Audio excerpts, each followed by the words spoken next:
Hello and welcome back to another video on AutoGPT. This video is an update to my AutoGPT in under 5 minutes video. Since posting that video, the process for setting up AutoGPT has changed quite a bit. One major change in the setup process since releasing that video is that the AutoGPT team themselves recommend to use the stable branch and not the master branch for setup. Also, since releasing my previous video, AutoGPT also introduced Pinecone, which seemed to cause some issues as well, especially if you're trying to run AutoGPT in continuous mode. Although Pinecone is great for long-term memory, it comes at a massive cost. If we go to the pricing model of Pinecone, you will notice that the standard package for Pinecone is around $70 a month. But I do have some good news for you. One major benefit of using the stable release for AutoGPT is that Pinecone is now optional, and we can now decide to use the local memory cache instead, which is free. In this video, I will show you the correct way to set up the stable version of AutoGPT. As for the prerequisites, it goes without saying that the GitHub page for AutoGPT is a valuable source of information. Since the project is changing all the time, I highly recommend referencing the documentation if you get stuck. As for the requirements, we need Python 3.10 or later installed. I will leave a link to the Python website in the description below, but after clicking on that link, you will see this page. If you scroll down to the bottom, you can go ahead and download the installer file that matches your operating system. For me, I'll install the Windows 64-bit installer. After downloading this file, we can execute it, and you should be prompted with a screen like this. Before clicking on Install Now, make sure that you check this box that says Add Python 3 to Path. If you don't do this, you could run into all sorts of issues when trying to execute Python scripts or run pip install commands. After checking this box, go ahead and click on Install Now and run through the installation. After installation completes, you might be asked to restart your machine. I also recommend installing Git on your machine. You can find Git from this URL, which I'll also leave in the description below. From this page, download the file that corresponds to your operating system and install Git. And then lastly, you also need an OpenAI account. So for this, I recommend going to platform.openai.com and then creating your account. Creating an account with OpenAI is free, and you should be given some free credit after registration. Note that calling APIs to GPT is a paid service, but you should be able to make some good progress with your free credit. Next, we need to download AutoGPT to our local machine. You basically have two options, and this is something where the AutoGPT documentation is not very clear on. Every video that I've seen on this topic simply tells you to copy this URL and to clone it to your local machine. However, there is an issue with this. Simply cloning this URL will make a copy of the master branch of this repository. In other words, the files found in this master branch over here. The issue with this though is that the master branch is extremely unstable, and this could be due to the open source community constantly pushing changes to the master branch. So although this page is telling us to make a clone of this master branch, we can see this comment at the top of the repo page saying use stable and not the master branch. And it also says the master branch may often be in a broken state. And this seems to be the cause of many issues that we run into. So the first option is to click on this link. I will also link to it in the description. We can then scroll down to the bottom of this page to Assets, and you can then download any one of these two files. I'll download the zip file. You can now move this file to a folder on your machine and extract the contents. After the file was extracted, you can go ahead and remove this archive or zip file. You can then drill into the folders that were created to access the AutoGPT files. For the second option, we can clone the repository and then use Git to switch over to the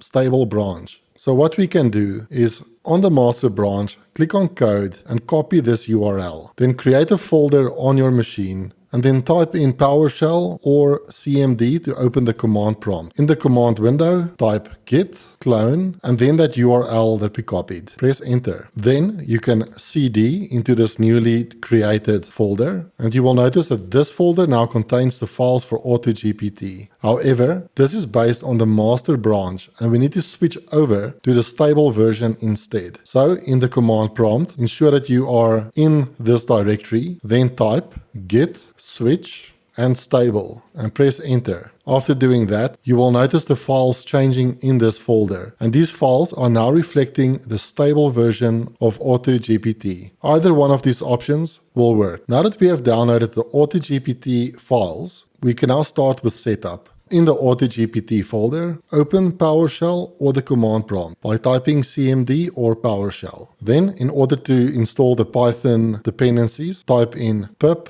install/r requirements.txt and press enter. If you have experience in Python, you are more than welcome to create a virtual environment first, before running installation. But we will not cover that as part of this video. After installing the requirements, we can now go back to our folder, and we now need to make a copy of the .env.template file. We then need to rename this file to .env. We then need to open this file in an editor. So I'll right click this file, and you're welcome to edit it in Notepad, but for the purpose of this video, I'll use VS Code. I think the environment file is just a bit more readable in VS Code. In the environment variable file, there are quite a few parameters that can be set, but the only variable that is mandatory is the OpenAI_API_key. Let's go ahead and populate our OpenAI key in this field. So what we need to do is go back to platform.openai.com and then click on Personal. Then click on View API Keys, and from this page, click on Create New Secret Key. You can give your key a name. I will call it AutoGPT, and then click on Create Secret Key. Then go ahead and copy this key and go back to your environment variable file. In this file, replace this text with your key and save. We do not have to change anything else in this file, but we will go through some of these options after this step.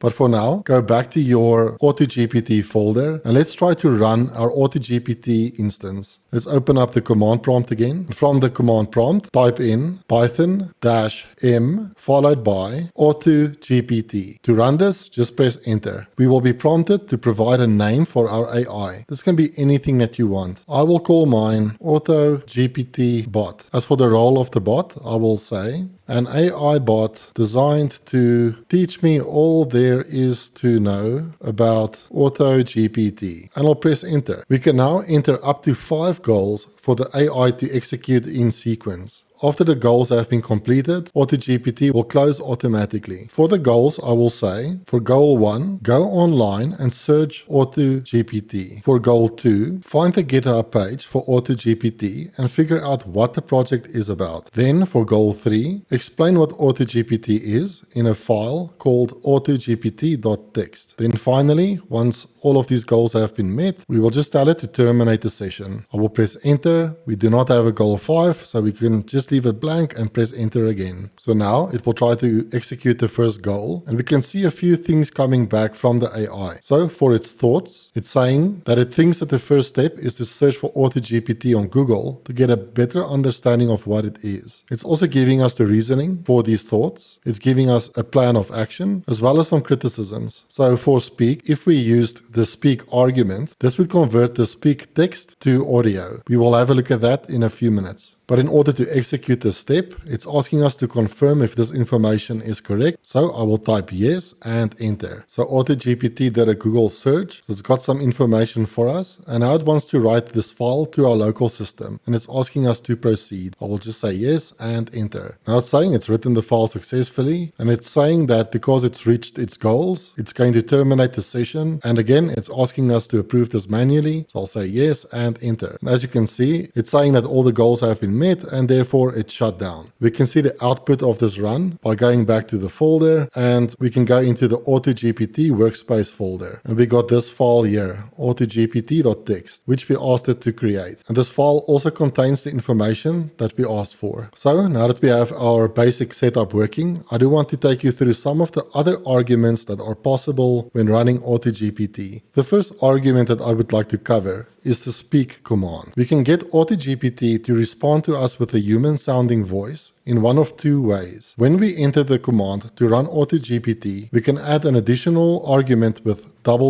and we can then add speak. Let's run this. Welcome back.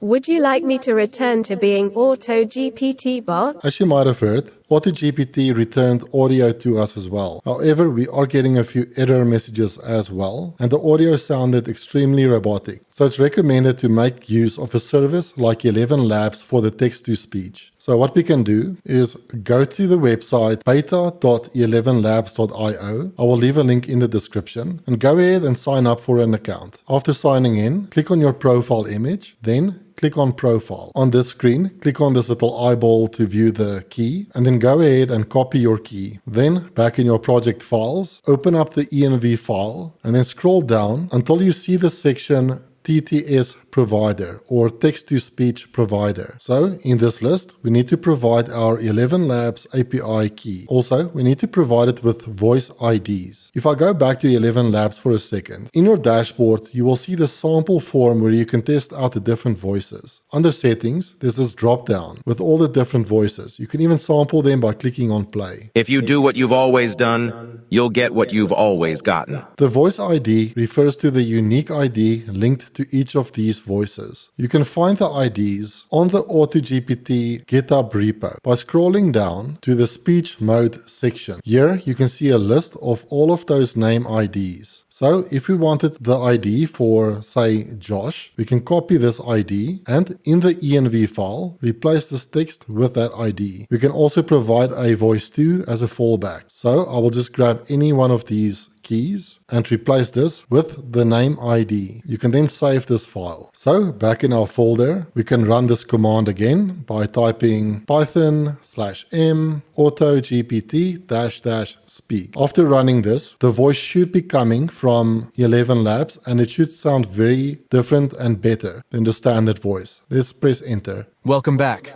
Would you like me to return to being AutoGPT bot? As you can hear, the 11 Labs API sounds so much more natural. I will search for AutoGPT on Google to learn more about it. And as you can hear, the voice is just so much better. But at the moment, we still have to press Y and confirm each of these steps manually. So in order to get AutoGPT to really run autonomously, we need to do the following. We can cancel the execution of this bot by pressing Ctrl and C. Alternatively, just close the prompt window and open it back up again. If we want to run AutoGPT in autonomous mode, we can run python-m AutoGPT continuous. If you wanted to add speak as well, you can do that by giving a space between that argument and then typing --speak. But for this demo, I'll just remove speak. Let's press enter. When running in continuous mode, we do get this warning, which is understandable. There is a cost involved in running these GPT API calls, and running AutoGPT in continuous mode, especially if it's not supervised, it could really add to your bill or use up all your free credit. So just be careful. So it's asking us if we want to run this script again. I will just say yes. Alternatively, you could say no and just specify a brand new bot with a new role and new goals. But for this demo, I'll just say yes. After pressing yes, AutoGPT should run continuously without asking us to authorize any requests. I also want to spend a few minutes just looking at the values in this .env file. And these are values that I think will resolve many of the issues that you've been experiencing. In the file, we've got this value here called execute local commands. I found this to be extremely valuable for projects where AutoGPT needs the ability to install packages by itself. So if you run into issues with that, just set this value to true. Another important value is the memory section. So in order for AutoGPT to keep track of its progress and to store state, it needs to store the information in a database like Pinecone or Redis. But with the stable version of AutoGPT, they've introduced a local memory cache. Basically what this does is it stores the progress and the state in a JSON file. If we go back to the folder for a second, we can see this file here called AutoGPT. This is a JSON file. If you open up this file in an editor, again, I'll just use Visual Studio Code, you can see all of this gibberish here. And basically, this is all the information and prompts that were generated by AutoGPT. And this file is massive. And for larger prompts with multiple goals, this file gets extremely big, and for the AI to fetch information from this file can become quite slow. Therefore, for more extreme edge cases, it's better to use an AI database like Pinecone or something like Redis. If we wanted to switch over to a Pinecone database, we can simply replace local with something like Pinecone, and we then need to provide the Pinecone API key as well as the Pinecone region. This is not something that we'll deal with in depth in this video, but you can create your Pinecone account by going to pinecone.io and you can sign up for free. After logging into Pinecone, you might be informed that you've been added to a waiting list. So you just have to wait until your free account has been approved, and then you can grab your API key and region details and then add them to this .env file. I will just change this back to local. If you are using a Redis database, you will need to provide this information over here. If for some reason you are having issues with AutoGPT using Google to search for content online, you can create a Google API key and then replace this value with your Google API key. In order to get a Google API key, you need to go to console.cloud.google.com. I'll leave a link in the description. From here, you can click on the available projects and then click on New Project. We can now give our project a name. I will call it AutoGPT. And we can then click on Create. After creating the project, go back to this drop-down and click on AutoGPT. Once AutoGPT, the project, is selected, click on Credentials and then click on Create Credentials and select API Key. This will now generate the API key, which you can copy, and then back in the Search Provider section, replace this text with your Google API key. This should now resolve any Google search-related issues that you've had. AutoGPT should now be able to use the Google API to perform searches online. And one more thing, if you do not have access to GPT-4 yet, you can run AutoGPT using the GPT 3.5 model as well. You can do this by running Python-m AutoGPT GPT-3 only. You should now see a message saying GPT 3.5 only mode is enabled. This will work pretty well, although it is a bit more restricted than GPT-4. I really hope you found this video valuable and that you are now able to run your own instance of AutoGPT locally. If you would like to see more content on AutoGPT or AI related topics, then please subscribe to my channel and like this video. I'll see you in the next one. Bye bye.